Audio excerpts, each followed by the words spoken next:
السلام علیکم، آپ دیکھ رہے ہیں بی این نیوز اور میں ہوں عرفان امتیاز۔ ہیڈلائنز آپ جان چکے ہیں۔ بلیٹن کے آغاز میں بتائیں کہ دشمن نے اگر پاکستان کی خود مختاری کو چیلنج کیا تو جواب فوری، منہ توڑ اور سوچ سے بڑھ کر سخت ہوگا۔ فیلڈ مارشل سید عاصم منیر کا نیشنل ڈیفنس یونیورسٹی میں national security and war course مکمل کرنے والے افسران سے خطاب۔ کہا، جنگیں میڈیا بیانات یا ہتھیاروں سے نہیں، قومی حوصلے اور صلاحیت سے جیتی جاتی ہیں۔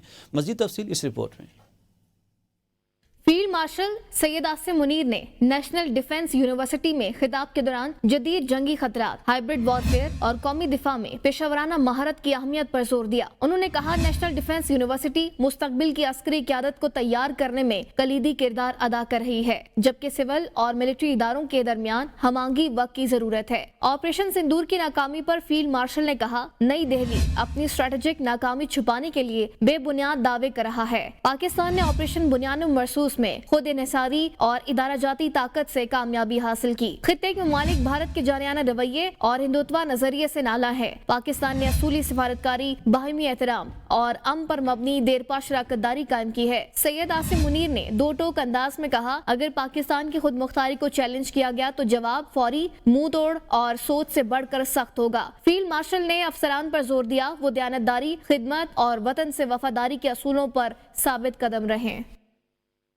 پاکستان نے صدر ٹرمپ کو نوبیل انعام کے لیے نامزد کیا ہے۔ ترجمان وائٹ ہاؤس کیرولائن لیوٹ نے پریس کانفرنس میں کہا ہے کہ صدر ٹرمپ نے پاکستان، بھارت، ایران، اسرائیل میں جنگ بندی کرائی۔ صدر ٹرمپ نے روانڈا اور کانگو کے درمیان تاریخی معاہدہ کرایا۔ انہوں نے مزید کہا کہ صدر ڈونلڈ ٹرمپ آج نیتن یاہو سے ملاقات کر رہے ہیں۔ ٹرمپ دور میں غیر قانونی طور پر امریکہ آنے والے تارکین وطن میں تاریخی کمی آئی ہے۔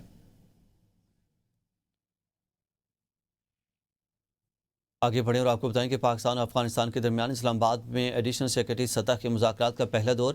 یہ مذاکرات پاکستان کے وزیر خارجہ کے حالیہ دورہ کابل کے تناظر میں کیے گئے ہیں۔ مذاکرات میں تجارت، ٹرانزٹ، تعاون، سیکورٹی اور علاقائی روابط سمیت باہمی دلچسپی کے مختلف امور پر تفصیلی تبادلہ خیال کیا گیا۔ پاکستانی وفد کی قیادت ایڈیشنل سیکرٹری سید علی اسد گیلانی نے کی، جبکہ افغان وفد کی سربراہی مفتی نور احمد نور نے کی۔ دونوں ممالک نے دہشت گردی کو علاقائی امن کے لیے سنگین خطرہ قرار دیتے ہوئے اس کے تدارک کے لیے مؤثر اقدامات کی ضرورت پر زور دیا۔ اجلاس میں Afghan transit trade, Uzbekistan, Afghanistan, Pakistan railway منصوبہ اور افغان شہریوں کی واپسی جیسے اہم موضوعات پر بھی زیر غور آئے ہیں۔ فریقین نے قانونی نقل و حرکت، پائیدار ترقی اور دو طرفہ تعاون کو مزید فروغ دینے پر بھی اتفاق کیا ہے اور مذاکرات کے اگلے دور کے جلد انعقاد پر بھی آمادگی ظاہر کی ہے۔ ناظرین، وزیر دفاع خواجہ آصف نے کہا ہے کہ نواز شریف بانی پی ٹی آئی سے ملاقات کے لیے اڈیالہ جیل نہیں جائیں گے۔ بانی پی ٹی آئی سزا یافتہ ہیں اور قید بھگت رہے ہیں۔ نواز شریف ایک مرتبہ بانی پی ٹی آئی کے گھر گئے تھے۔ انہوں نے 40 لاکھ روپے سڑک کی تعمیر کے لیے مانگ لیے تھے، جس سے نواز شریف کی اڈیالہ جیل جانے کی خواہش سے متعلق خبر دی۔ اس نے بھی وہ خبر ڈیلیٹ کر دی ہے۔ اے بی این نیوز سے گفتگو کرتے ہوئے خواجہ آصف کا مزید کہنا تھا کہ 27ویں آئینی ترمیم کا علم نہیں، اگر آئین میں ترمیم کی ضرورت پڑے تو پروسیس کو فالو کر کے ترمیم کر لینی چاہیے۔ موجودہ اسمبلی کی مدت بڑھانے کے حوالے سے کوئی ترمیم زیر غور نہیں۔ آصف زرداری کو عہدے سے ہٹانے کا کوئی قدم نہیں اٹھایا جا رہا۔ میں 100% زرداری کے حق میں ہوں۔ ان کی شخصیت سیاست میں توازن پیدا کرتی ہے۔ میاں صاحب کا کیا کوئی جواز ہی نہیں ہے وہاں پہ جانے کا۔ وہ ایک سزا یافتہ ملزم ہے عمران خان، وہ قید بھگت رہا ہے۔ میاں صاحب اس کے گھر ایک دفعہ گئے تھے جب وہ پرائم منسٹر بنے تھے۔ 40 لاکھ روپے کی سڑک اس نے مانگی تھی اور تو کوئی ڈیمانڈ نہیں کی تھی۔ ابھی تک مجھے تو نہیں علم، لیکن ترمیم کانسٹیٹیوشنس میں آتی رہتی ہیں حالات کے مطابق، ضرورت کے مطابق جو ہے۔ اگر آئین میں کسی وقت ترمیم کی ضرورت پڑے تو جو بھی پروسیس ہے اس کو فالو کر کے ترمیم کر لینی چاہیے۔ اسپیکر پنجاب اسمبلی ملک احمد خان نے کہا ہے کہ اگر کوئی رکن حلف سے روگردانی کرے گا تو اس پر آرٹیکل 62 اور 63 کا اطلاق ہوگا۔ کیا ان لوگوں کا دماغ درست ہے جو میرے ریفرنس بھیجنے پر اعتراض کر رہے ہیں؟ آئین کا آرٹیکل 62 63 کا مخالف ہوں، یہ امریت کی نشانی ہے۔ چاہیں تو انہیں آئین سے باہر نکال کر پھینک دے۔ یہ نہیں ہو سکتا کہ آئین کی ان دفعات کا من پسند استعمال کیا جائے۔ اگر وزیراعظم کو غلط بیانی پر نااہل کیا جا سکتا ہے تو ایوان کا تماشا بنانے والوں کو کیوں نہیں؟ پاناما کیس میں آصف سعید کھوسہ نے اسپیکر کو اختیار دیا کہ وہ سیٹ خالی قرار دے۔ میں نے اپوزیشن کے کچھ ارکان کو معطل کیا، کچھ کو نوٹس بھجوائے، ابھی تو نااہلی کی ہی نہیں تو آپ کی چیخیں 7ویں آسمان تک پہنچ گئی ہیں۔ اسمبلی احتجاج کا نہیں، ایوان میں گالم گلوچ، نازیبا اور فحش اشاروں کی اجازت ہرگز نہیں دوں گا۔ ایک خاتون رکن نے ہراسمنٹ پر کارروائی کی درخواست کی۔ میں مانتا ہوں کہ ایوان میں ہنگامہ آرائی ہو سکتی ہے، مگر اسے آرڈر آف دی ڈے نہیں بنایا جا سکتا۔